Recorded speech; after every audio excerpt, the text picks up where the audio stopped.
বর আজকে বাজার থেকে মাছ এনে বলল মশলা দিয়ে বেশ করে মশলা দিয়ে কষা কষা করে মাংসর মতো করে রান্না করবে। তো চলুন শুরু করি বরের কথা মতো।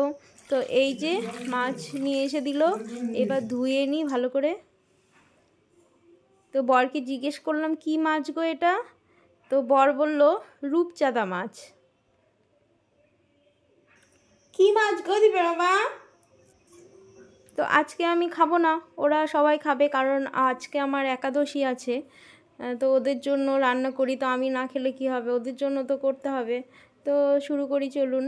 এই যে লবণ হলুদ দিয়ে মাখিয়ে রাখবো। কেমন আছে সবাই? Welcome to my channel. আমি কেয়া নিয়ে এসেছি ছোট্ট একটা রান্নার ভিডিও। তো আশা করছি ভালো লাগবে, দেখবেন। তো মাছটা লবণ হলুদ দিয়ে মাখিয়ে রাখলাম। এবার পেঁয়াজ রসুন আদা সব কেটে নিলাম। পেঁয়াজগুলো এবার কুচিয়ে নেব। এবার এই যে একটা মশলা করব, ধনে জিরে শুকনো লঙ্কা ছোটো এলাচ লবঙ্গ দারচিনি নিয়েছি, এদিকে রসুন আদা পেঁয়াজ কেটে নিয়েছি। এই মশলাটা একটু শুকনো গলায় ভেজে নেব। ভেজে নামিয়ে নিয়ে তারপরে ওর মধ্যে একটু তেল দিয়ে আবার পেঁয়াজগুলো ভাজবো। একটু তেল দিয়ে দিলাম, একটু যে পেঁয়াজগুলো কুচিয়ে রেখেছিলাম তার মধ্যে অর্ধেকের একটু বেশি দিলাম, আর রসুনগুলো দিলাম, দিয়ে এইগুলো একটু ভেজে নেব। একটু লবণ দিলাম, তো এইগুলো একটু নামিয়ে নেব। তো এই একসাথে সব মশলাগুলো একটু পেস্ট করে নেব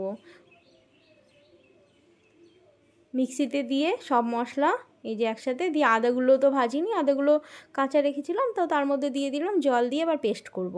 এই যে পেস্ট করা হয়ে গিয়েছে। এবার এটা সরিয়ে রাখবো। এবার মাছটা ভেজে নিই। মাছটা ভেজে নিচ্ছি। রান্নাটা খুব ভালো হয়েছিল, তো আপনারা এইভাবে করে দেখতে পারেন। পুরো ভিডিওটা সম্পূর্ণ দেখুন। এই মাছটা একটু উল্টে দিলাম, এবার তুলে নেব, হয়ে গিয়েছে। তো এই মাছগুলো তুলে নেওয়ার পরে আর যে কটা মাছ আছে ওইগুলো একটু ভেজে নিই। তো হয়ে গিয়েছে। এবার কালো জিরে আর শুকনো লঙ্কা ফোড়ন দিলাম, দিয়ে একটা আলু কেটে নিয়েছিলাম তো সেটুকু দিয়ে দিলাম, আর যেটুকু পেঁয়াজ ছিল ওর মধ্যে দিয়ে দিলাম, আর যে মশলাটা করে রেখেছিলাম সেটা এবার দিয়ে দিলাম। এইবার এটা ভালো করে কষাবো। মিক্সি ধোয়া জলটাও দিয়ে দিলাম, একটু লবণ দিলাম, ব্যাস। এবার দিয়ে আস্তে আস্তে বেশ যতক্ষণ তেল না ছাড়বে, একটু চিনির হাতও দিলাম। কষানো হয়ে গিয়েছে। এবার একটা একটা করে মাছ ছেড়ে দিব। এবার এই মাছগুলো দিয়ে একটু হালকা হাতে বেশ ভালো করে কষিয়ে নেব। হালকা হাতে না কষালে মাছগুলো ভেঙে যাওয়ার সম্ভাবনা আছে, সেই জন্য হালকা হাতে আস্তে আস্তে একটু কষাবো, তারপরে জল ঢেলে দেবো। এই যে হয়ে গিয়েছে, বুঝতেই পারছেন তেল ছেড়ে গিয়েছে, কালারটাও খুব সুন্দর এসেছে। একটু জল দিয়ে দিলাম। এবার